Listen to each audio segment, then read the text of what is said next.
سبح اسم ربك الأعلى الذي خلق فسوى والذي قدر فهدى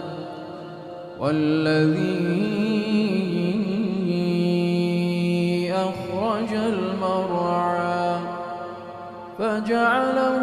غثاء أحوى سنقرئك فلا تنسى إلا ما شاء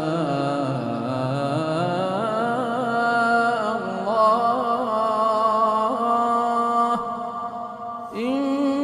إنه يعلم الجهر وما يخفى ونيسرك لليسرى فذكر إن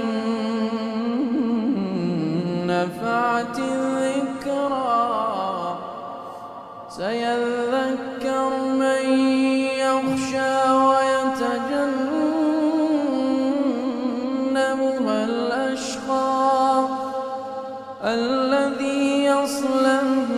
النار الكبرى ثم لا يموت فيها ولا يحيا قد أفلح من تزكى وذكر اسم ربه فصلى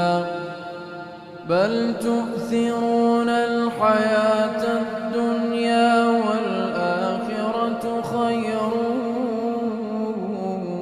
وأبقى إن